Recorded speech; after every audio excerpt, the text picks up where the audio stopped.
Oh, fuck yeah. There we go.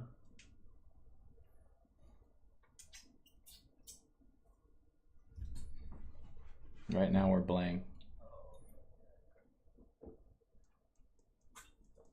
How's that sound? Sounds great. Right now we're blank. Great. How's that sound? That's perfect. The audio is great, dude. Okay. Courtesy of Sound Blaster. We are live. Wait, we're live right now? But we're on a blank screen, just talking. Oh, so shit. basically, Cool. we're going to transition in our logo.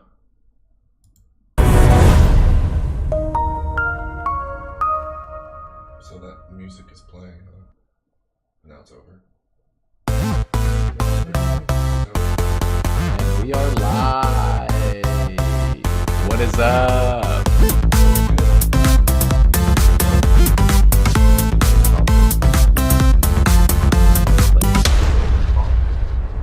Oh. Whoa, did you?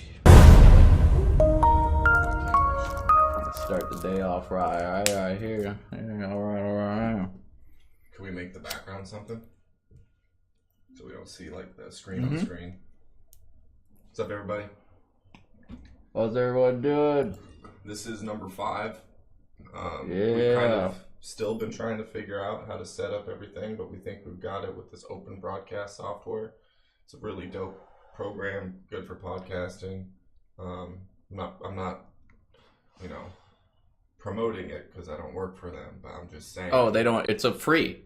Oh, it's It's open free? source. Oh, cool. That's why it's Open called source OBS. free. Yes. Woo! There we go. Yeah, I'm boy. very new to it. Bobby knows more about it, but it's great. I'm gonna teach you all about it.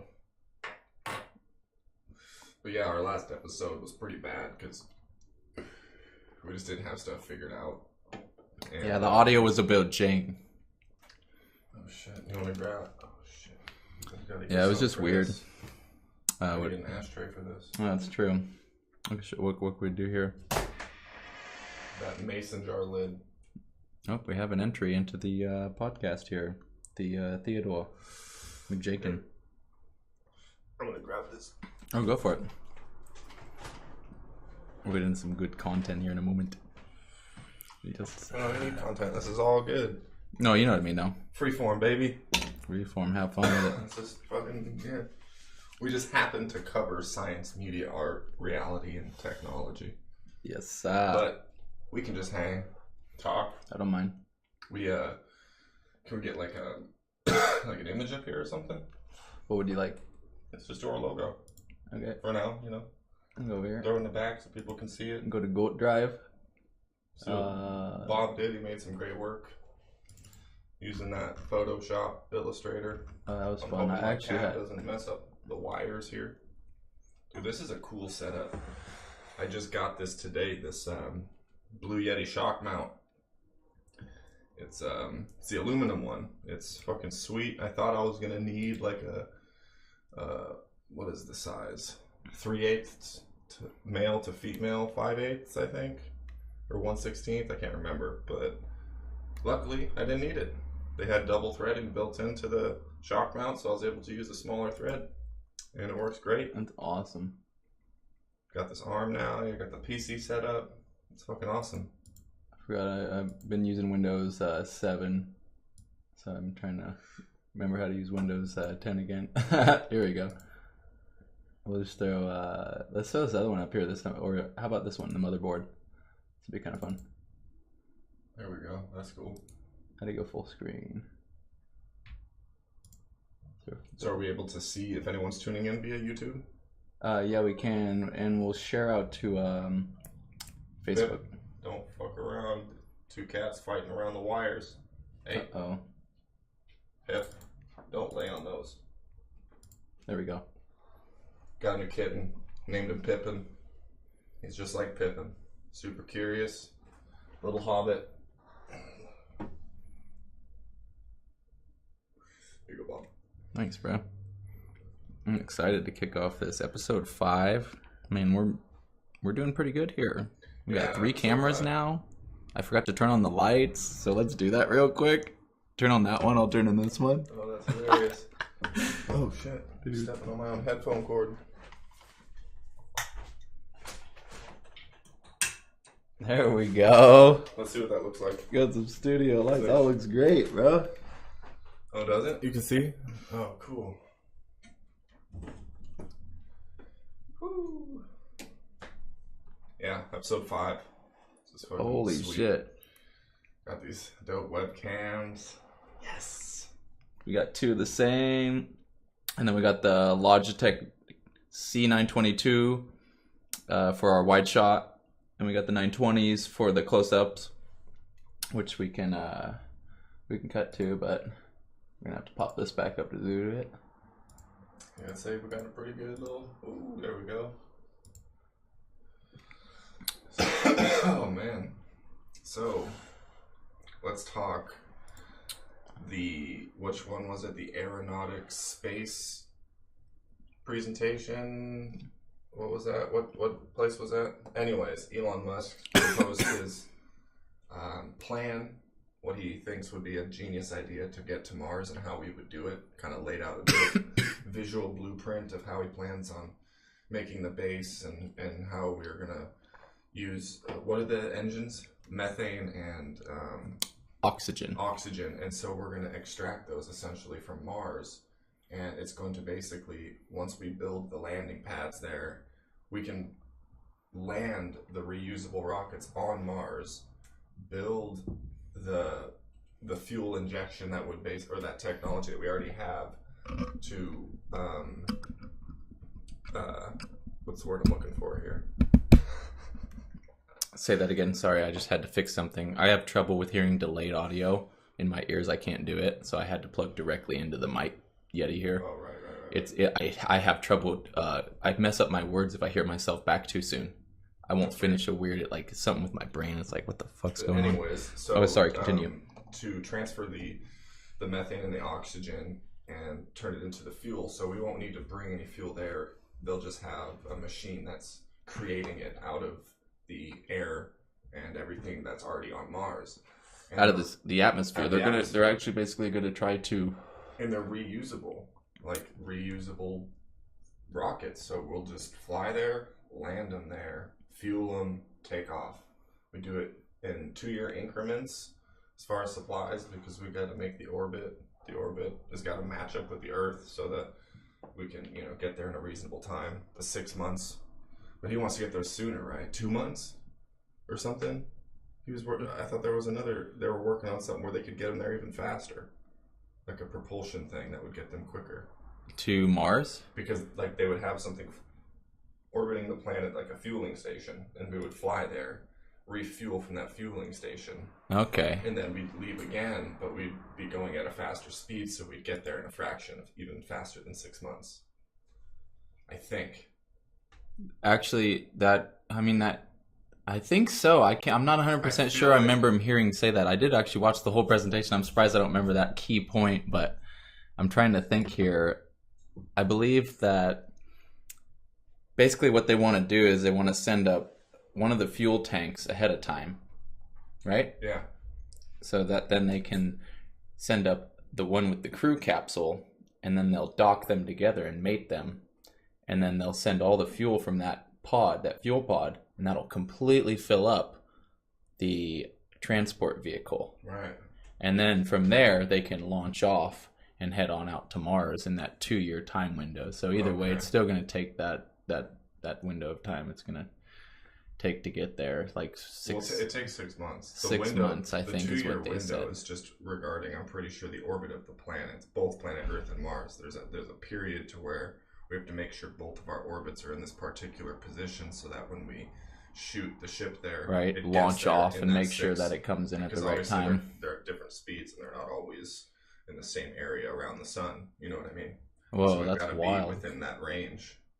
We could probably just show it on that program. That's what I'm doing. I'm switching to our wide shot here, and I'll bring it up actually on YouTube. This is something good to bring up.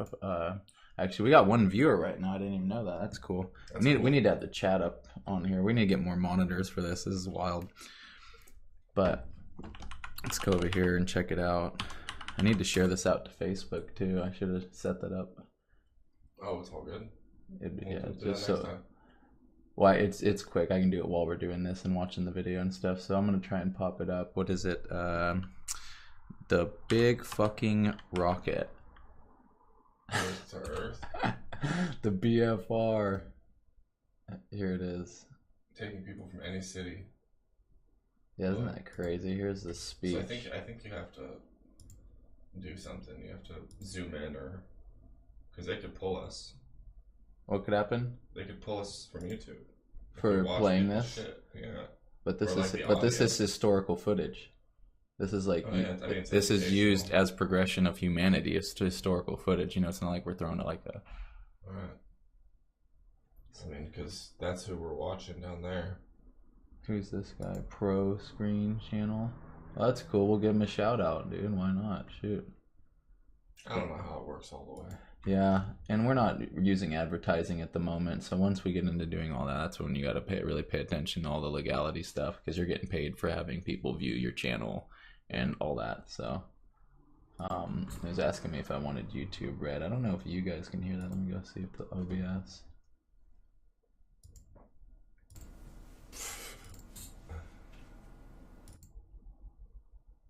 I wonder if you can.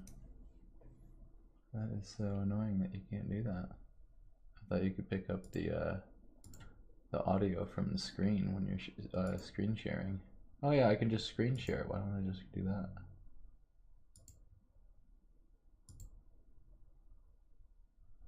Transition that in real quick so they can see that. Get rid of that bullshit. Yeah, thank you.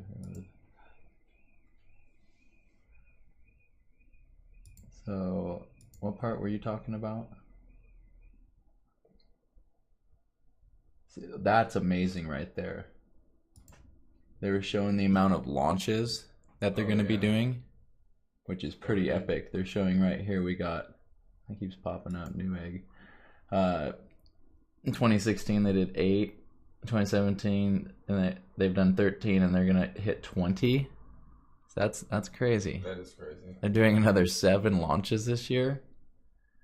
And then, oh yeah, because he's going to try and do 2 Falcon 9s back to back within 24 hours, which is going to be epic. Yeah. I don't even think that's never been done. And then they're going to launch the Falcon Heavy, I think in November is the window for that. And then 2018, they're going to hit 30. Dude, that's just growing. Like, it's insane. The other thing I thought was mind-blowing was when he was comparing the size of the original Falcon, the Falcon 1. This is crazy. Look at this here. The Falcon 1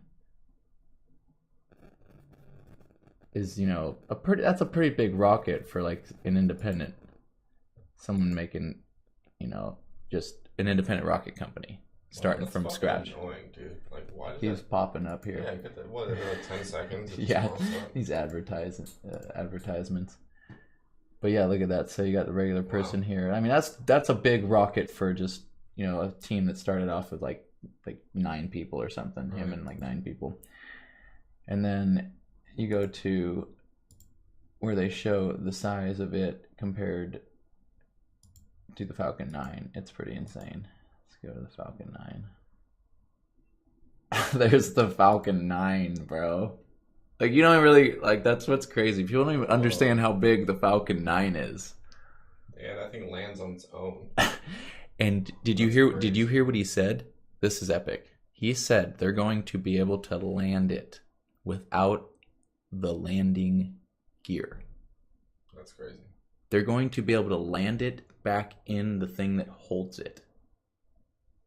That'll be crazy. I was like, no way. So they've gotten the math down so good with the technology now from all these launches they've had. They've gotten it so good that they're going to be able to be within that precision to bring it right back down where it came from. Wow, I was crazy. like, oh, dude, when they do pull that off, people are going to be like, whoa. Like, that's nuts. They said they're going to be able to dock the Dragon capsule to the International Space Station without the boom arm grabbing it. Because right now it goes up in the boom arm. Shouldn't we change this? Oh yeah, we can go back. I was just Yeah, showing the size comparison. Pretty mind-blowing here. I was just going to show one more part, and then we'll cut back that's over. Fine. You're just saying people are seeing a pause screen and just us talking. Oh, yeah. I was just... Well, they can see my mouse, too, going around, so I'm kind of, like, trying to... Okay, so going forward here, he shows, like, you know, the reusability scale of the rockets here. Yeah. With the Falcon Heavy, that's pretty legit. That's how much in tons they'll be able to move in payload, going from like mass in tons. Yeah, look at that. We're going from, what is that? 17 tons right now up to 30 tons. Pretty much doubling, or a little over doubling. That's insane. And the Falcon Heavy, they actually said, he was explaining that it's super difficult to even, they didn't think it'd be as difficult as it would be to engineer putting 3 rocket boosters together. They're like, oh, okay, we thought we just, you know, clamp it all together and bolt it together and it's good. But they said there's a lot. Now, look at, oh my God, look at this thing, dude. It's gonna have, what did they say, 42 Raptor engines on it. Wow. We're going from 9 engines to 42. And just the mass of that is like epic.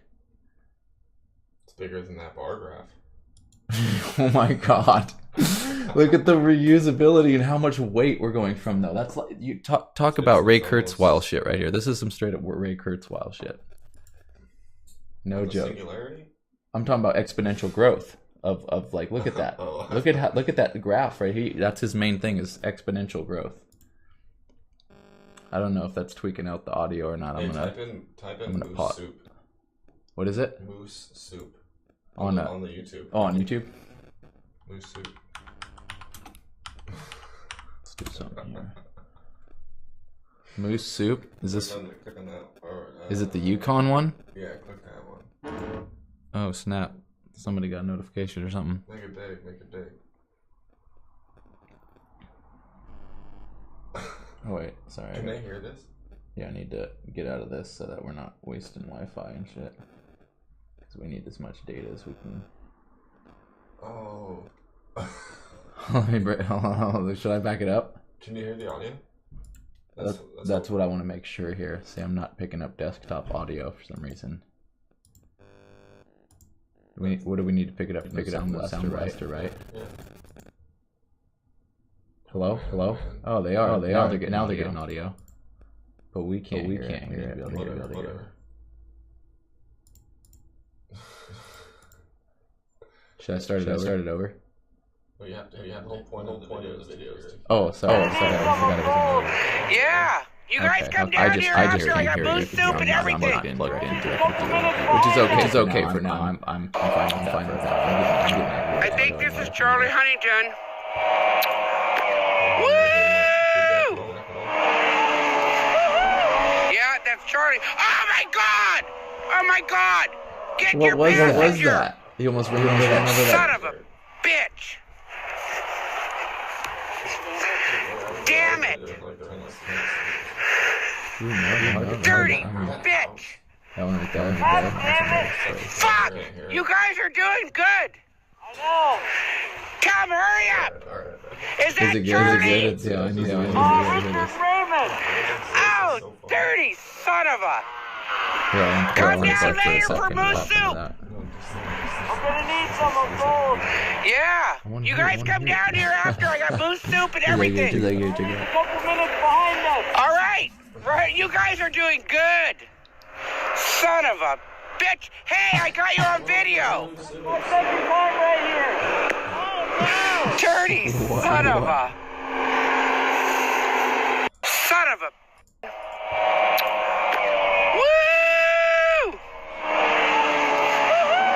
Yeah, that's Charlie. Oh my God!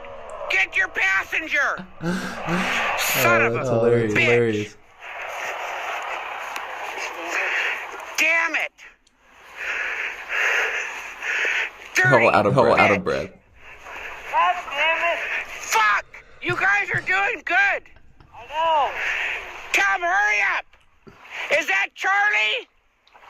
Richard Raymond. Oh, dirty son of a! Come down later for moose soup! For moose soup. Yeah, you guys come down here after. I got moose soup and everything. Charlie's a couple minutes behind us. All right, you guys are doing good. Son of a bitch. Hey, I got you on video. That's my second time right here. Dirty son of a.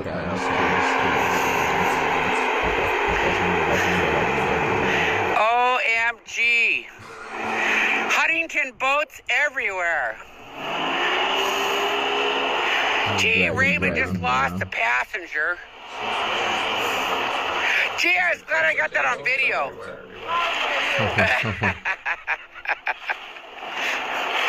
Come down for moose soup after. You boys. Okay, he's like, that's enough. She's just very persistent on getting them to her house. Oh shit. It's just funny. Moose soup. That'd be wild. Have you had moose? Where do they live? Where they live? Where they make the moose soup? Canada. Oh yeah. I don't know. I'm just taking. There's a lot of moose out of Canada. So, well, I mean, there's moose. Canada is so vast. Like, there's like. Their voice. Oh. They're doing like this. I mean, it could be. Does it say here? Oh, Fairbanks. There we go. Fairbanks, Alaska. Shit. Fairbanks. Called it. Boom. Nice. Yeah, Fairbanks, Alaska. Moose soup. That's hilarious. I tried moose, and we both did. Terry, we had moose. Yeah, moose. That was definitely. I think I fell apart. I felt like maybe I had something different. I think I had a piece of like a steak. And it's tough. Like when you're actually eating like steak, I was like cutting into it, and it was just. It takes a while to chew it down. We're compared to regular meat where you can just melts, like after a few bites. This was sitting here like just like beef jerky almost, but it was like that texture of steak. Weird. That's what I thought was strange about it. The what? No. Terry was actually telling me that it's just tough. Yeah, I think I had a burger at this house. I remember it just kind of like it was not like I don't want to say grainy, but it didn't hold together well. Like after it was cooked, patty did not retain structure. Just like fell apart, just melted. Dude, it was good. It was seasoned well. I didn't get sick. I don't know though, because. Until I had that elk sausage, I was like, dude, this is the best meat I've ever eaten. Yeah, elk sausage so good. I was like, I ate too much of it. I just kind of binged on it. Justin gave me a little bit, but he doesn't argue. Just so good. And then we had he gave me two roasts and a bunch of elk sausage, and it was so good. Some of he gave me two roasts, dude, and we put it in a slow cooker. I cooked it for like a couple hours with some seasoning. I just rubbed seasoning on it, and then basically put a little bit of water. That's what they say to do. A little water, get too dry. And by the time it was done cooking, it was literally you could just flake it off, it was literally strings of meat. You could just grab with a fork and just. Dude, it was so good. I've had an elk bird as a restaurant. I can't name it. But that's expensive though. It was like $15, $16. That's getting pretty close. Like Red Robin are $15 for the premium. Have you seen their new menu? Changed everything. Their new menu has like standard burgers, like Red Robin burger, Whiskey River, all that. And then they have premium. Then they have a premium section, literally for burgers now, up in the like 13, 14, like Angus beef, super grass fed. You know what I'm saying? Super grass fed beef. Super fed. Have you seen those cows? Actually, I'm gonna show people. Look at the. Yeah, that's literally what I'm gonna show people. Have you seen these cows? They literally breed these freakishly large cows by injecting them with steroids. Which is insane. Oh my god. That's not real. Yeah, these are all real. These are all real. This is all real. See what they do is they take they've got genetic breeding down to the point. Yeah, this is 100% real. These cows are real. That's the way it's shaped. That's the hair. That's where it's been shaved. Everywhere it's pink. It's been shaved. They basically what they do. They've got selective breeding down where they bred the best cows, the best cows. So they take the best bull from each breed. The most strong, meaty bull, right? And they take all this fucking genetics, and they basically work it to the point where they can create. Dude, they literally take them to the point where they can create like these, like hamstrings. Yeah, what is that? This is like that right there.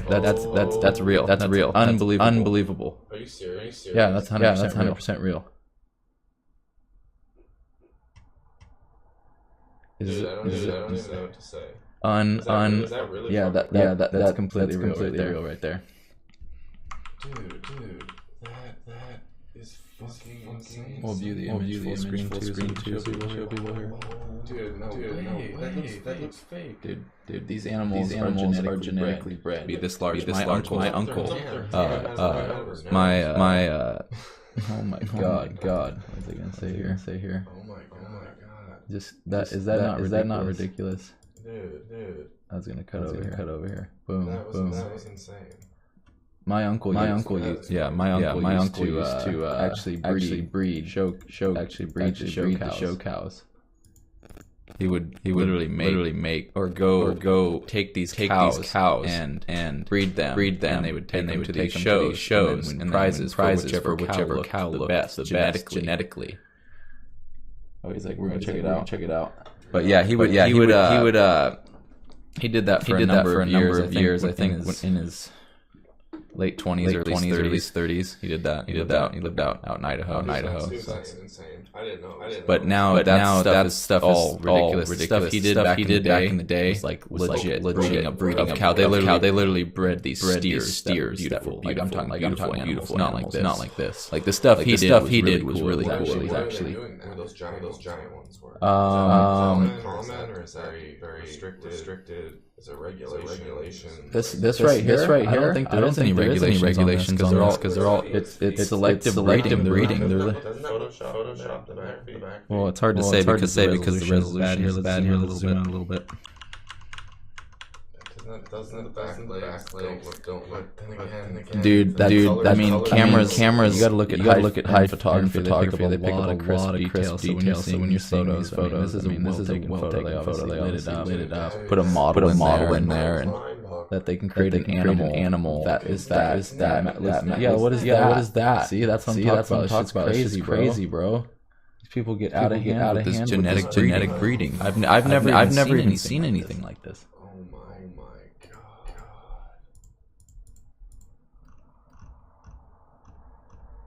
See, this is like the show bull. This is like what my uncle did. He had these show bulls. Except they retain their horns. They did keep the horns on them. See that to me I don't know, dude. That just to me It's riding cows. Oh, whoa, what is that? Hulk riding a steer and Spider-Man riding an elk or a deer. Oh my god. Alright. That's just ridiculous. But if you go to real quick, show this. Move on here. This is kind of funny, but ridiculous. Same time. This is hilarious. This is so. How do I get to my? Oh, I'm online. Okay. If you go to show steers. Show steers. Pretty much. That's what they do. They just have these local things and bring your cow and. Yeah, you just show off your cow. And like, you'd win based on if your cow looks good or not. You know, all these different properties. I got like a photo album. I was in Idaho visiting my Uncle Bill, and they showed me some of when he did the show. Pretty cool. I mean, he won first prize a couple times, having the best steer, pretty savage mode. That is impressive. Yeah, there's a video where the guys show him talking about how they create these freakishly. No. That's disgusting. Look at this muscle super cow. Look at this super cow, literally. Dumb, dude. That's disgusting. You know it's Dude, this is not right. We should not be doing this to animals. This is beyond good at all. Seriously. I cannot believe that is taking place. A Wendy's bug. It's probably made from this dump right here. That's why they breed these animals so they can create. Let's see. That was Pinterest. Yeah, that's disgusting, dude. Whoa, no shit. Hear that? OJ, he's out. What? He just got out of prison. He went to prison for robbing some. Oh yeah. He said it was his property. He said in the video clip here to the judge when he's like, "Hey man, I didn't want to harm anyone, rob anyone. I just robbed my property." Is what he said to the judge. And so I mean now he's out. And what we got a cat fight going on here. Look at that. Trying to. He's getting big. Oh, look at that. It's batting him up pretty good. You can probably hear it on the microphone. But yeah, OJ. It was just funny because I was like listening to him or talk about it. And when they let him out. Sorry, I'm getting distracted right here. Well, they're getting crazy. Is this? Oh my goodness. But yeah, what was it? That's what I was saying. He was trying to get his property from when he was a football player. Is that it? Like he had trophies and memorabilia that was his, which now they're saying that they're not going to give to him, which is kind of fucked up in a way. Like that they can just like the football corporation. Who did he play for? The Browns, Cleveland Browns. God, that's terrible. You know, he just wanted his stuff back. It's kind of stupid though to go hold up a place with a bunch of people like some jokers walking there like give us our shit. Sketch. Look at 70 years old now. He's like, I've never been. What did he say? He's like, I've never been a criminal or something. I've never lived a criminal life or some shit. Like I have no idea. Crazy. It's wild. He's out. A free man. I just saw that the other last night. I was like, whoa. OJ. Shit's crazy. Yeah. Fucking nuts. Lost in Vegas. He was out of prison for 9 years. Damn, bro. Went in at age 61. Got out at 70. I think he was just pampered though. Probably. It's probably good. I imagine he's got a lot of money, so. People were just getting them cigs, ice cream. Fucking what else? Toilet paper. He probably had all the essentials like taken care of, I'd imagine. You know what I mean? He's probably living pretty decent there. I mean, it sucks still to be in a cell, but yeah. I'm sure he was doing all right. That's wild. That is pretty wild. You know who he looks like? Right here, he looks like the old coach of the Portland Trailblazers. Well, Maurice Cheeks. Watch, I'll bring up a picture of this. Swear to God, it looks like Maurice Cheeks. No joke. It's hilarious. We just figure something out. Maybe they're tied together. He's actually assistant coach, I believe, to a team, another basketball team now. Maurice Cheeks was a pretty good coach, right? Yeah, Mo Cheeks. That's what they called him, Maurice Edward. I just wanted to bring up a picture of him, but. Oh yeah. I remember him. He was with when Brandon Roy was trying to come in. Yeah. Played for the Sixers back in the day. Holy crap. Look at him. He's like, yeah. Right? Coach it off pretty good. Yeah. Pretty good mustache.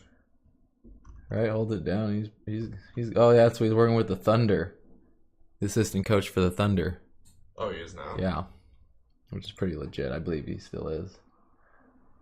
I don't know where it says, but I'm pretty sure he's still with them. Yeah, he was pretty good for the Blazers. I mean, we experiment too much. It's retarded. The Blazers, yeah. Yeah, we just have trouble. Well, I feel like we've been through too much crap. Like we get somebody and then I'm talking about management. Like our management has been garbo. Like we get somebody and then they don't. Yeah, that we're plagued by some kind of curse, as they call it.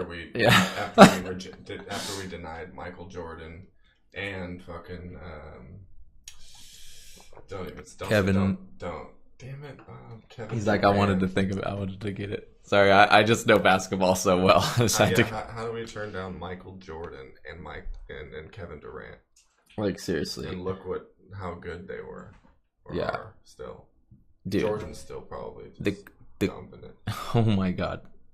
Seriously, Kevin Durant going to the Golden State Warriors is ridiculous. Right. Like he's such a good player that they just solidified their team for the next, probably 5 years or so of just being a dominant force because they have such good players. They're all in their prime too. Like all these players are literally trained. Like Steph Curry's been in the league. It'll be his like 7th or 8th year. I think last season was his 7th. It's got to be 28. Yeah, somewhere around there, 26, 27 or 27, 28. Yeah. Oh, he's still in his prime. Dude, yeah, he's right there, killing it. Dude's shooting with his eyes closed pretty much. If you watch his shot, he's got such a quick release. He's just throwing it up or something. Right. That's insane, though. I was going to cut over here. Oh, did it? Whoa, you hear that? Yeah, did you hear that too? Buzz. Yeah, I think that's wireless internet coming from your phone because your phone's right here. So we're picking up the... We're actually picking up the Wi-Fi antenna, putting out the signal. Man, these little that's crazy things, dude. Those are so cool. Hold on, show those to the camera here. Everyone's gonna have it. It's gonna be like the fidget spinner. Yeah, I'm gonna transition here. Dude, they can see it, bro. Oh see no, I just wanted them to. This thing right here, this little. Put it up to the camera. Suction cup. Yeah, put it up to the main camera if you can. Like a suction cup. Yeah, show them that. It's so cool. Boom. Just put it on the back. Coolest thing I've ever seen. Those things are so awesome. I got one right here. Check this guy out. It looks like green ones. They have a looks like a Angry Bird pig or something with like a suction cup. You just put it on the back of your phone, set it on the table. They had them at Plaid and pink and white ones with the cancer ribbon on them. Really? Yeah. Good cause. So you basically by buying one of those, it goes towards Cancer Foundation. Yeah. I hope that money's being used wisely. Same. Don't you? That's what I think about when I hear that Probably stuff. Not.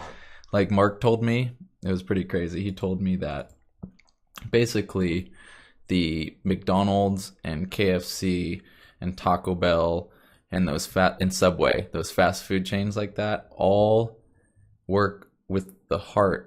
Heart Cancer Association.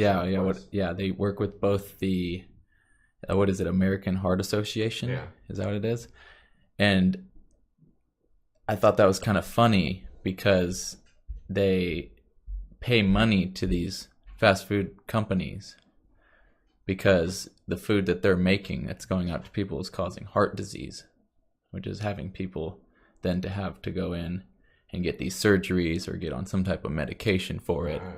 And then they're making money. So you see, he noticed that when he was like, because he's become one of the head managers at Subway and was getting to the point where they asked him to be a part of the chain so he could run some chains, and he wasn't sure if he was quite ready for that, but he was telling me a little bit about it, and he just said that, from working there in that high up spot, he saw that Wow. He noticed that pattern there, like that the Heart Association was working with these fast food companies, and you see it when you go to McDonald's. They have something that says the heart. It says American Heart Association. You see it when you go in the place. It's right there, and you're like thinking, oh, I'm eating this burger. Dr. Michael Greger, who I found out about, nutritionfacts.org. That's the website he created, which is basically like the Wikipedia of nutrition. Yeah. You go there, it's got everything in there. It's amazing. Cancer, you and just type in anything and learn about it. And he's got videos upon videos about it too, like multiple different aspects of each topic, right? Which is cool. And that's pretty dope. So you can learn as much as you need to. And he basically, from listening to his lecture based on the book that he created called "How Not to Die," that's what the book's titled, and it's and fine. On the book there is they use like lettuce leaf lettering, so it says "How Not to Die" on the book cover, just a white book cover. That's and book. It sounds like it until the underlying context just is all about what to eat, right? How to eat, proper nutrition. And he basically said that all studies that have been done have shown that eating a lot of animal meat leads to all the major it leads to all the top 10 the top 10 major diseases. Cancer, cancer, heart disease, pre-hypertension, all that shit. Yeah, going down the list of the top 10 killers basically is what he was saying, is that all of those top 10 killers are lead. Don't listen to this propaganda. No, this is not propaganda, you dude. You got to just look into his stuff. This guy is amazing. You're a shill, Bob. Okay. But basically, from all the leading studies that he's put together, that's what he concluded and was breaking down. Is he saying that if you ate red meat like 8 times a day every day? Because that's probably really bad.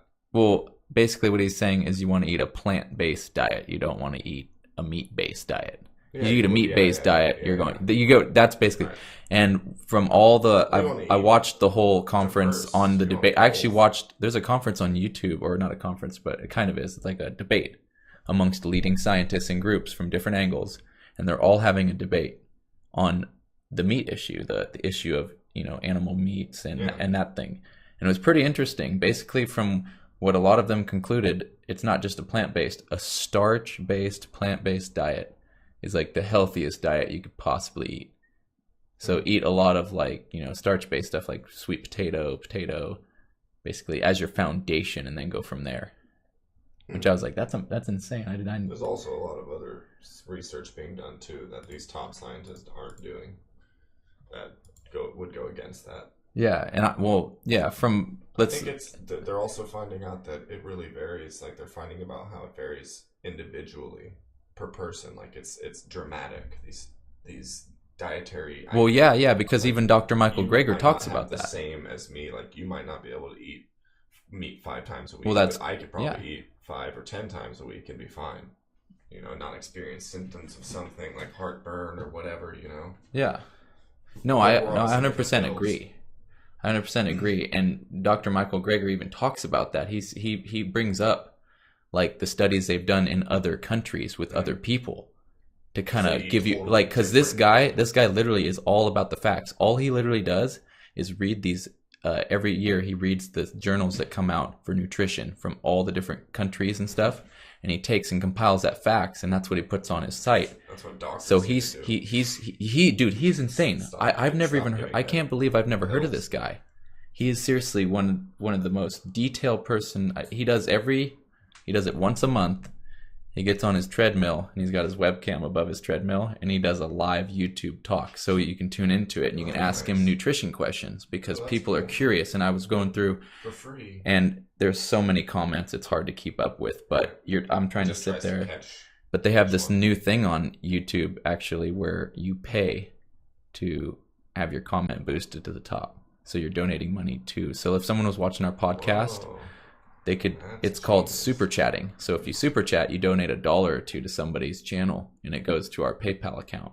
Wow, that's cool. So if we had our podcast going like this, and people were super chatting, and we're watching, we can bring up the chat feed actually. That would be awesome. And on Restream, guess what it does? It compiles all of the chat rooms into one chat window. That's legit. Right on. Is it going on YouTube right now? Are we going? Yeah, we can actually bring up the chat right now. It might be on here. I think you gotta download the app for it. Let's just not do that. No, I was just seeing if you can bring it up because it used to be straight out of the, or right there on the website. So we should check out. What should we check out? We should check out that game. Oh that yes, simulation. we're gonna bring up this. Oh, break it down. This simulation is called Universe Sandbox, and it's a Steam game. So you can get it on Steam. I got it for $24.99, and it's not that bad, but it's fucking actually. Once you get into it, like at first I was kind of skeptical, but once you get into it, it's like legit. Like if you're really into space or anything like that, it's fucking a fun game. You just do simulations of anything, and they have pre-made ones that's all real. Like the math is all real in the orbits, so you can watch like how the moon orbits, or you can watch what would happen if Saturn crashed into Jupiter. Dude, that is epic. Yeah, and you can that zoom out and like see the solar system, epic. and then you can make black holes. You can add anything. You can add like you can make a quasar happen. It's crazy. I typed it in wrong. Where is it? There's a link. Is there? Did you put it on the desktop? Right here? Or on the actual desktop? Okay. Yeah. Let's put this stuff down here. It's within Steam. Okay. Just open that bad boy up. Here we go, boys. It's an early preview game, so it's still in the works, but it's cool because they update it all the time with new stuff. I'm gonna have to. Can I exit out real quick? Yeah. How do I do that? Push the window. Okay, thank you. I just need to go back to here so we can give them the nice feed that we would like to give them. Okay. Alright, so should I have you running this right now? Can we do that? Is that possible? Flip stuff around. This is the solar system. So right now, this looks like it's 2018, March and going. It's going into the future. And then to bring this, we can actually. It's all good. Okay. Alright, so as you can see, this is like the actual solar system in real time. Obviously, this is in the future, 2019. But what's cool is you can freaking you can just look at a binary pulsar, and just watch. Whoa. And this is all over. This is seconds right now, but you can see things in actual real times and kind of understand how crazy space is and the solar system and the whole everything. Supernova in a galaxy. Sagittarius A. Like a supernova is going on right now. Whoa, look at it just spreading out. And this is all happening in real time. This is unbelievable. Whoever created this just got some amazing skills. So if you're just interested, it's actually wow. really fun, and you can create your own simulation. This is actually one of the cooler ones. Wow. So this shows all of our local systems. Is there audio to it when you're in? Yeah, I got audio. I really want to show one more. There's one on here that's just bananas. Wow. You can see just everything, wow. All the different local systems. Gotta get a good one, and then I'll end this. Sorry, everybody. Oh, dude, this is probably pretty. Dude, whoa. No, that's why. Yeah, we're gonna move the phone here. So real quick. you could watch this is the Milky Way and Andromeda galaxy colliding into each other. And this is happening over millions of years. You can just watch things like this happen or create your own. Like if I wanted, I could just add. Wow. I could add another Andromeda in here. Another Andromeda. You could add a third Andromeda and watch them collide with each other. Yeah, look. Doing it. I can add another one. I can add M32. What's their trajectory? Are you setting that up right now? So it's going to come in from there? Dude, this is nuts. Bro. See what I did? I just created all these. So now these galaxies are going to collide with those galaxies. Well, they're all copies of each other, but it's still just the idea that you as you can see, they're all moving. Wow. That's amazing. Yeah, look at that, just floating through space. Holy shit. It's crazy. Super cool game. Nice the Earth. Man, look, whoever created this, man, this is just unbelievable that we can do this real time. Here, we will just. So. Oh no, we don't want that. You're like, hold on, wait, hold up. How do you stop something from happening? I don't want that. I forgot. Oh yeah, I gotta do this. I gotta go to Tools, and I gotta go to Launch, and then you launch a asteroid towards it. Check this. Oh shit! Check this out, Bob. About to launch this. This is what happens when the Earth gets hit. Oh. Whoa. That was actually a pretty small one. Let's see an Earth Ender. Yeah, let's do like. What's this? Can't run any faster. You're already Random going. small moon. We'll just do a. Run. Oh, dude. Random rocky. No, we can't do that. Random star. What? Random asteroid. Here we go. Oh shit. Oh. Damn. I don't know why it's going so fast. Can you slow the simulation down? Yeah, dude, I'm gonna slow this down. Take that down. That's going way too fast. There we go. There you go. Now you can just launch. Oh. It's like out of a movie or something right here. Oh, dude, that's gonna be bad. North America getting hit for sure right now. Actually, I don't know. We'll have to see. Wow, look at that. And you can get rid of I like how it gives them names. Like every time you generate a new asteroid, it has a name. Right. That's pretty cool. Planets too. Oh, really? Like all so random? here we Like you go, can create everybody. random? We're on a collision Random course. planets. Oh, look, you can see the shadow of it. That was pretty good. Oh, it's gonna hit the ocean. It's coming in pretty hot too. Look at that one. Actually hasn't even hit the atmosphere of the planet yet. Atmosphere is pretty thin on the Earth. Oh! Oh, that. Dude, that would have just destroyed the United States. Oh, dude. Dude, no way. That was an Earth Ender, dude. That was an Earth Ender. 100%. Look at all the debris. These are all fragments too, see? Fragments. All coming down. Wow. Mind you, this is like a legit simulation, so you're gonna see what's gonna happen. Oh, the whole U.S. is gone. Yeah, completely destroyed. If you're in the United States when something like this happens, we'd all be shockwaves across the world. You imagine the amount of water. Is it showing it go outward? Oh, I know. It's just dry in those areas where the crater is. Where's the water? So we can speed up time and see what happens here. Oh, yep, that was an Earth Ender. Literally. All the water's gone. That really ended the Earth right there. Why'd all the water evaporate? Fucking probably because the atmosphere disappeared. And that's what I'm thinking, right? And all that just evaporated out into space. Oh, whoa, Earth gained water again. How did that happen? What? Oh my lord. These cats are going crazy right now. Oh, dude, look at that. 25 days later, 3 weeks, we got water. 25 days? Maybe those rocks, that can't be real. Something happened there. That was a glitch in the Matrix here. So, yeah, that was the Earth getting destroyed. Universe Sandbox. That's amazing. Do you know who created that? Because they are an amazing person, whoever created that. Find out.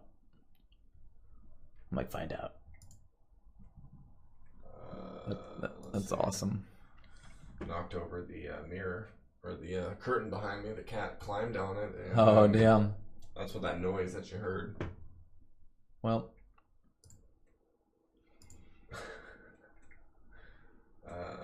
oh yeah, I was gonna see in Steam. Wait, where the hell did the Steam menu go? Why is it small? Oh, that's the chat menu. Okay, so Universe Sandbox. Who created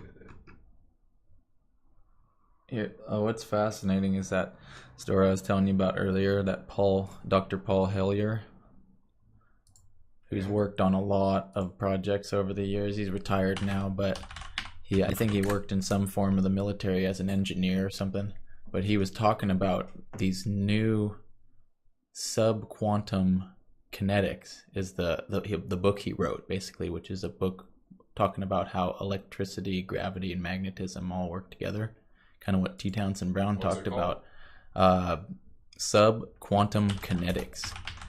Yeah, it is amazing. Dr. Paul Hellyer. And I was watching this documentary, or not a documentary, just a presentation that he gave. And he was breaking down how No. Dr. Paul Laviolette. Like Laviol. Violette. Yeah, Laviolette, that guy. Oh, okay, I guess that is right. Nature of reality. Seriously, unbelievable presentation he gave, where he was just basically breaking down how we can create a propulsion system out in the vacuum of space, where they can use the property, which we still don't even quite understand very well, which is the Bose-Einstein condensate, where we supercool a magnet down to the point where it becomes what is called a superconductor. And that's how you'll see some of those videos of people that have made those magnetic tracks, and then they take the magnet and they throw it in a thing of liquid nitrogen, and then once it's cooled down, they put it on the track and it locks into the magnetic. And they still don't understand how locking, right? Yeah, and the thing is they've cooled it down, so they've actually lost energy in the system, but somehow gained energy. It's like when they do the thing around the table. Yes, that's what I'm talking about, the track. And it just goes because it's locked into the magnetic field. Right. And basically he's saying we can take that property and we can build a drive out of it, like literally a drive that will run itself based on that property of supercooling, because of the ether is actually creating the field around the objects themselves. We think of a magnet as emitting a magnetic field. Right. No, that is a product of the ether to that material, is creating that field around it.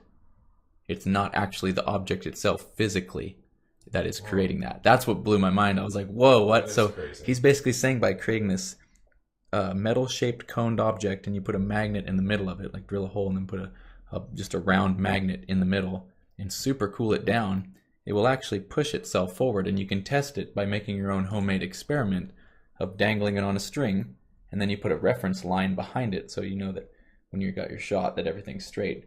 And then when you super cool it, you hang it, and it will actually push itself in one direction, the direction that the magnet is in the front. It'll go this way, right?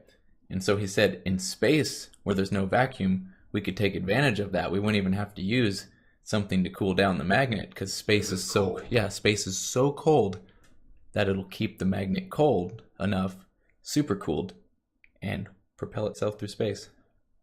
And you put 5 or 6 of them on a little probe, and you could send it out to wherever you want. Alpha Centauri. Yeah, and it won't even take that long. Way faster than solar sails. No energy input needed whatsoever, so it's self-sustaining system. And then now all you have to do is put all the gears and the mechanisms, and you're golden. That's crazy. Yeah, blew my mind. I was like, what? And Elon said he was going to do that? No, not Elon. This was this Dr. Paul Violette. I was like, Elon needs to hear about this. This is subquantum drive, basically. Subquantum kinetics, taking advantage of that property. About it if it was legitimized, No, this is not as out there as you would think. Right. Like, this guy wrote this book on it, and T. Townsend Brown talked about it in the 50s, but it really hasn't got that super publicized, that aspect. Because I guess in the normal part of physics, they still don't know what's going on.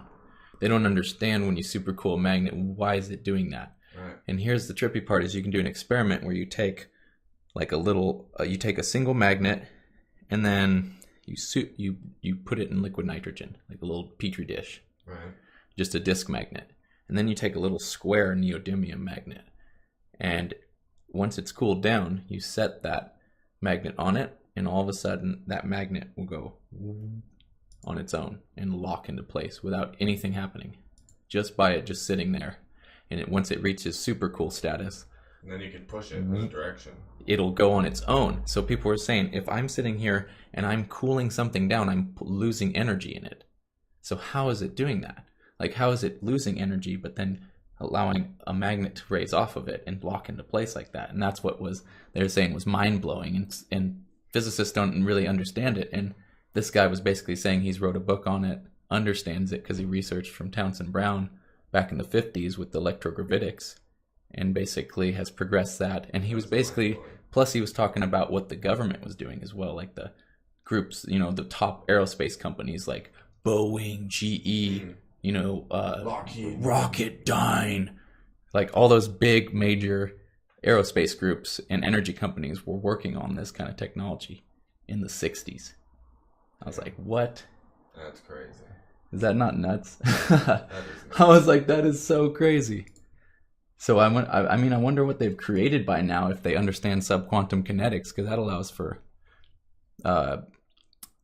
literally like what Nikola Tesla talked about, energy systems that can run off the vacuum of space, the ether. So that's basically what it's taken advantage of right there, which is a property that the ether is abundantly full of energy. But if we can take advantage of certain properties of things, we can use that. All right. I was like, whoa, dude, that would change the game. Dude, we would get... Whoa. It would take like 20 years to get to the next closest system. Yeah, he was literally saying, with this, you could get to 40% the speed of light in 15 years. 42% the speed of light, and then you would slow down from that point. Because you would have to slow down before you get... Well, right, that's what I'm saying. It would take another 5 years to slow down.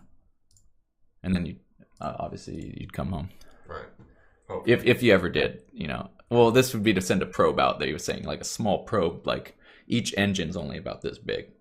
You put like 5 or 6 of them on a ship, and then a little probe that's maybe weighs about a ton, and you send it out with all the sensors and gizmos. Like super good cameras. To take, dude, you'd have to.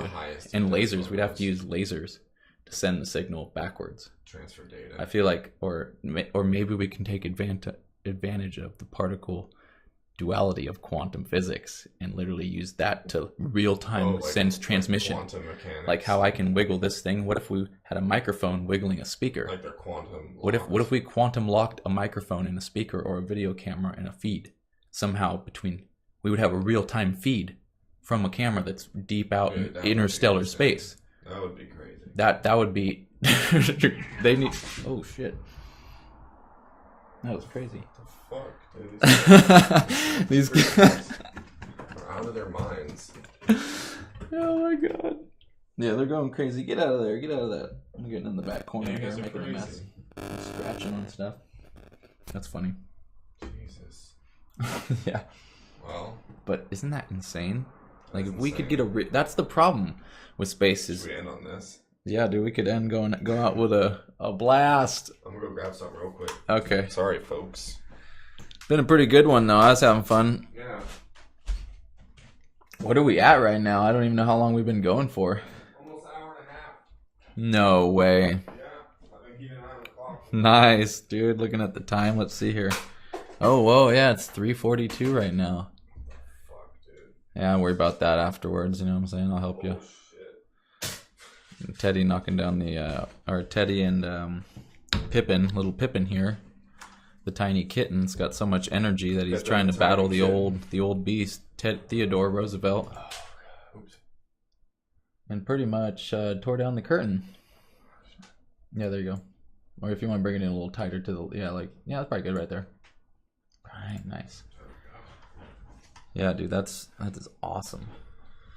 Oh my god. That is subquantum kinetics. Look into it. Dr. Paul Laviolette.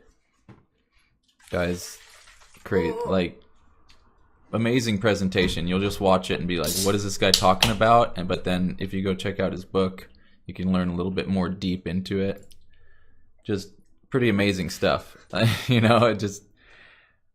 I always love, that's one of my favorite things, is the aerospace industry and where we went with technology. Because if you look at the progression, just look at what war did, how war allowed us to take the V2 and turn it into the Saturn V.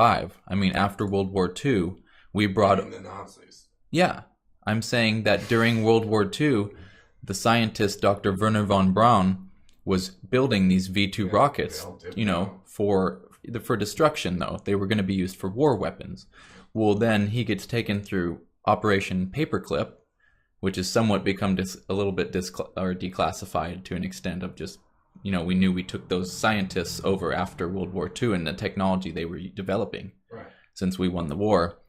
And then they took that same rocket technology and just pushed it forward so they could, you know, send man to the moon with the Saturn V rocket. But then if you look at the progression of technology, there seems like a point where something went black, basically, is what I'm saying. Dark, because there's a lot of money that's being funded through these black programs to the government to be used for, you know, obviously all kinds of different, you know, espionage and security and all those things. But there's aerospace stuff that's going on in the dark program. And if you look at, let's just say the SR-71 Blackbird, which looks epic today standards, you still look at that and you go, that thing's crazy. Looks some like a futuristic alien craft that we built, super stealth machine. The Blackbird? Yeah, the SR-71 Blackbird. Is that That's stealth? the stealth sleek.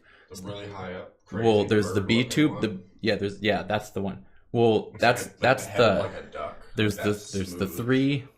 curve over the beak. It's got the two engines in the central body, and it's on the one from Call of Duty. I don't play Call of Duty, Bob. No, I play Battlefield. I do A too. real man's game. I do too. I don't play Call of Duty. I'm just saying that's the game that they really I'm just playing. they just Real made it. man's They just made it known. But I'm just basically saying is we had that kind of technology in late 60s is when we were developing this, because like the SR-70 suppressing some the technology, bro. Oh yeah. We probably Well, have I'm some just saying some crazy aerospace shit. stuff, and with T. Townsend Brown working on these, what he called a gravitator, which was an object that could use electricity to create its own gravity field and lift itself off the ground, and he was experimenting with discs of metal that had a smooth shape, so they looked like saucers, so people got that thing going. But basically, he had started with little discs and getting them to move around, and then progressed and made them bigger and bigger. And at a certain point, he showed it off to some U.S. Air Force and military people, and they were like, "Oh my God, we gotta make this, has to go underground. You know, we gotta classify this." Right. And so I feel like from that point, you just have to logically think we're going from rocket technology to like an electric propulsion of some sort of what people would call like extraterrestrial technology. You know, something seems advanced, but we have already been developing it from the late 50s, early 60s because of scientists like Thomas Townsend Brown. And a crazy thing that I put together, I was like, whoa, he's a third generation scientist from Albert Einstein, because Albert Einstein taught Dr. Alfred Byfield. And Dr. Alfred Byfield taught, or didn't necessarily teach, but worked or hired Thomas Townsend Brown in college when he went to work in a special lab with him. So it was like, you see like the progression of scientists right there. It's kind of trippy. Albert Einstein, Dr. Alfred Byfield, and then Thomas Townsend Brown. Before that, you get like, you know, Yeah, who knows? and Oh yeah, going way back, like the progression like, of, all of them. just crazy to think though that we could have something like that right now, Right. but it's not being used for good Yeah. necessarily. I don't know. I mean, Elon's doing what he can. hey, Elon's trying to change the game, but I'm just saying that there's Commercial technologies out rocket there. Flights for the same price as a fucking airline ticket, and you can get from LA to China, or LA to London in 32 minutes. Know what they said? That's what he said. 32 minutes. Yeah, there was a couple where it was obviously further 10 flights, but he hours. said the average flight is 30 minutes or less. Yeah, takes 10 hours to get to London from LA. It would take you 32 minutes. Oh, really? Oh, that's unbelievable. Because basically you're going up, and then you'll come back down. It'll be as simple as that. Yeah.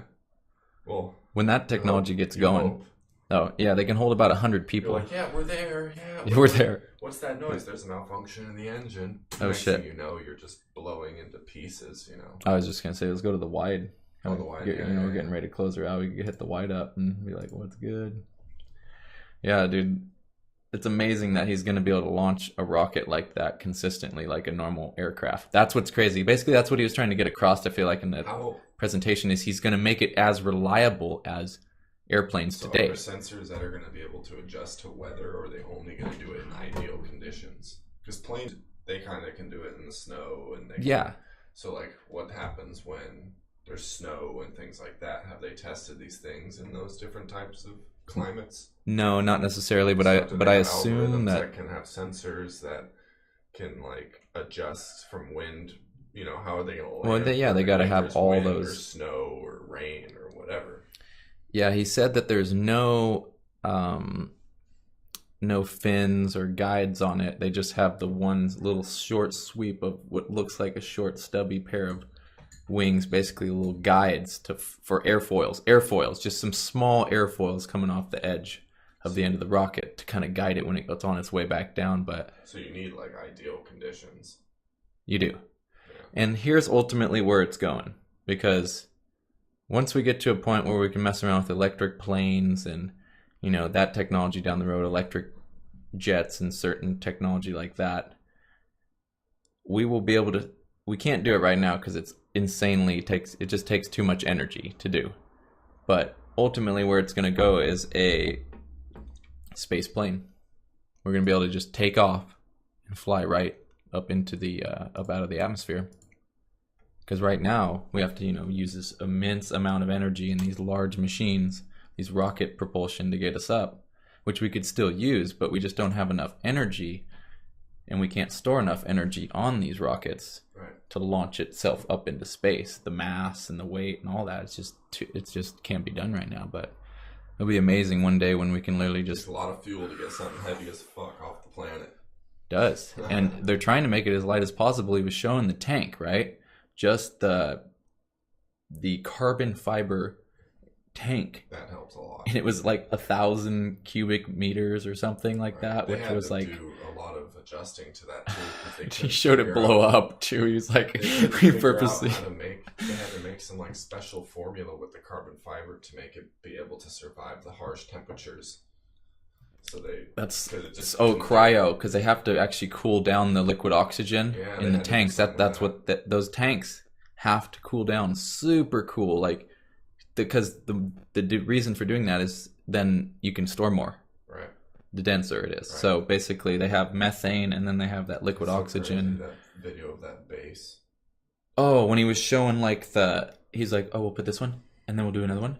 And then another one. And then I liked how he did that. That to me was cool, because the thing I like about SpaceX right now is that Elon Musk is making that space race 2.0. He's making it fun. Like the old days of the sparking of the space, like this kind of stuff really just... It gets a little dicey when you can create all these private space industries and you get these rich, crazy fucks that start making their own spaceships and wanting to fund their own crazy missions. Well, as long as we got people like Elon who are doing it for the right reason, hopefully Jeff Bezos as well. He's a bit behind, but he's getting there. He's got a lot of money. That company's growing just, you know, day by day. So we're seeing that progression of, well, if these private or if these, you know, government agencies aren't going to put money towards space progression, which luckily we now are getting a little bit of funding for NASA to be able to do a Mars mission program.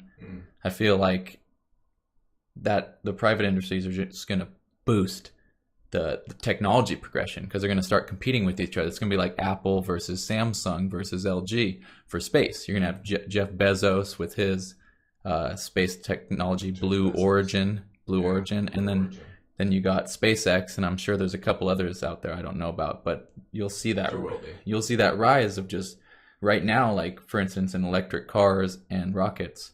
Elon Musk he's going so far beyond that people aren't going to be able to catch up. Yeah, it's going to take a while. Like, it's almost like Apple when they first released the iPhone. They're like, you know, it took a while for these other companies to finally start building premium technology. Sure. So I was like, whoa. And it's funny when you watch the compilation of all the rocket landing attempts, the ones that crash and blow up, and it's just kind of like a humbling feeling of like, wow, like look at those millions of dollars just, you know, failing. Landing on a barge, tipping over, completely fucking missing, blowing up in the air. Like, God, that Seriously. pocketbook just had to. Every time he saw that, he probably just was like, Well, it almost didn't happen. He was saying they almost failed because they did like 4 launches with the Falcon 1, and if they wouldn't have got that 4th or 5th launch or whatever it was based on that 4th launch working. would have been out the window. They would have been completely done. They're like, no, it is the 4th, 5th time you failed, you're done. Yeah, you had to get the math right. Dude, and they've got it down. They've got it so down that it's crazy. Them doing it and not me. Dude, those guys are crunching numbers. Even Elon knows how to write code because he's wrote video games and shit since he was like 12 years old. Really? Yeah, he wrote like a old. Yeah, he wrote like an old Star game, like that famous arcade. I can't think of it right now because I never played it. But what's that called? The Starfighter game? Asteroids? Yeah, Asteroids. Or no, that's not Asteroids. Or, Asteroids is where it's in the center or something like that. Yeah, I'm thinking of the one where you're kind of moving back and forth on the plane and you're shooting upward. You're like, you're just shooting them down. Galactica or some shit. Somebody's gonna just be like, dude, what are you guys talking about? Like they know the retro. I don't know the retro games. I didn't grow up with those, unfortunately. But there's gonna be that retro gaming convention. That's what I was saying. That's what kind of excited me about it because I'm like, I've been watching this guy's channel on what's it called? YouTube called 8-Bit. Yeah, if you guys haven't seen his channel, go check it out because that is an awesome channel. 8-Bit guy, that's what it's called, and he does all retro machines, retro computers, like the original Commodores. Oh, he's awesome, dude. You got to watch his channel. He's just some dad who started doing this, and now he's got literally people are sending him. Dad. Just to get really excited, like enthusiastic on his videos. Well, he's good at what he does. Like he's so knowledgeable that you're enjoying watching him do this, and now people are sending him stuff. Pretty much just sending him like old games, old retro consoles. He's getting all this stuff. He's like, guys, I can't accept it anymore. And he's going to be there at the retro gaming convention or expo, retro gaming expo. And I was just like, dude, this guy's channel is so cool. You're just seeing like a step back into history. And he breaks down like how fast these machines were in the past. What are we watching here? You said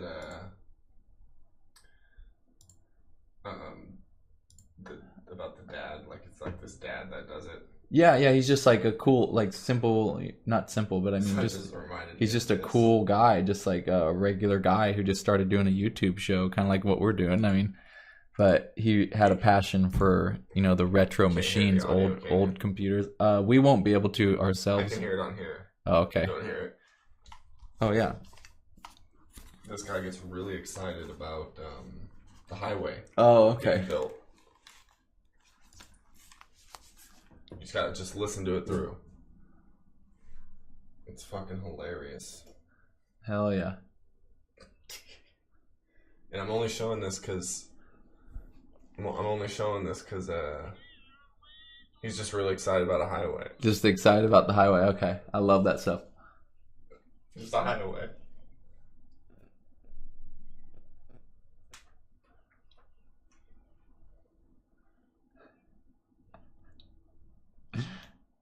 It gets crazy, bro. 7,000.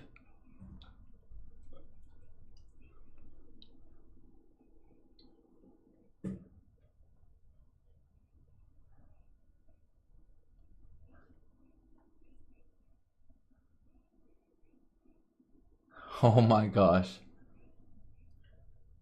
So he starts running. He starts running down it. Dude. Oh, look at that. Look at him. He's yelling like woohoo! Wait. It meets the He starts like orgasming, dude. He starts running. This is the buckle.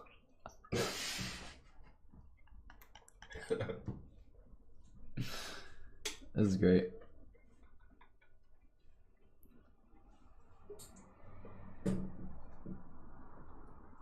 What is he doing?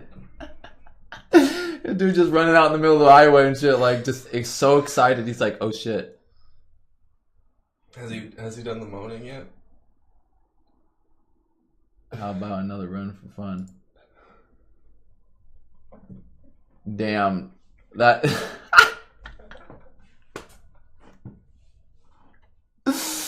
Oh my god, that's so funny, dude.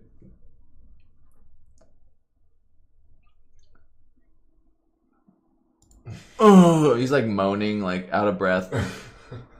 Stupid. That's wild, bro. I'll let you get your headphones back up. Ladies and gentlemen. He's just like, oh. Just super excited about all that. That's so crazy. He's just like gasping for air and shit. That was amazing. Oh, man. What an episode. Man, that was crazy. That was wild, dude. It's wild. My brain. It's good to end on that. My brain has been entertained. I hope everyone else's brain has been entertained a little bit. It's been entertained. Yeah, that was just fucking. That dude was way too enthusiastic. Sorry about the street. I was just laughing so hard. We're gonna try to keep doing this every week. So if you want to keep following us, this is This is on Film Jedi. Yeah, and then I'm eventually going On to YouTube? transition. Film Jedi Yeah, on YouTube. Film Jedi on YouTube, and then I'm going to actually transition that because that's my channel for doing the little film review stuff, But we're which I'm gonna try and do more. channel for this. Specifically the S.M.A.R.T podcast or the S.M.A.R.T show, and then we'll have it as a podcast because I'm going to try and get it onto the iTunes and there's a couple other streaming sources. One that I wanted to do right off the bat, which would be pretty easy, would be SoundCloud. So we'll have it on SoundCloud under the same name.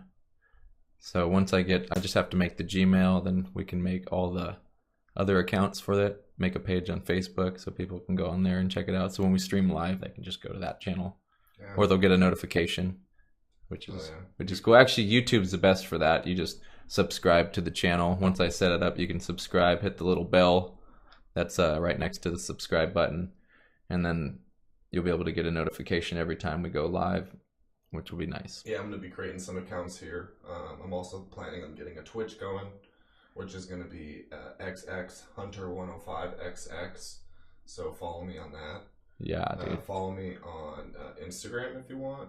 I got mw.hunter105. I kind of just show my PC build and just a couple artistic pictures and things like that. If you want to follow me on there, cool. And what else? What you got? Film Jedi on Instagram, right? Did I? No, I changed it back to. No, I made them separate. I separated them. So I made the Film Jedi, and I was like, I don't want to lose it. So I made a separate account and then named it Film Jedi and changed the name of my other account back to my name. So it's just my default account, Bob Harness, on Instagram. And I just got a bunch of photography I've done. Haven't posted recently because I've been just trying to be off social media because I feel like it's consuming life.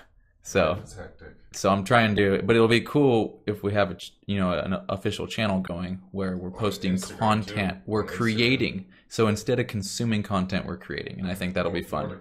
Yeah, because I think if we get into a state of mind where we're thinking create content, that will progress us out of that just absorb content, because you are going to want to obviously absorb some information and learn, but do it in a way that can then allow you to create.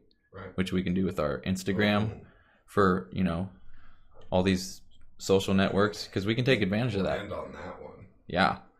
So thanks for tuning in. If you're on YouTube, we can't see the chat right now. We'll be able to do next time and kind of interact with the audience a little bit. But if you enjoyed the show, give us a like and subscribe to Film Jedi, because I'm going to do some more film reviews here consistently, and because that's one of my passions is filmmaking. So.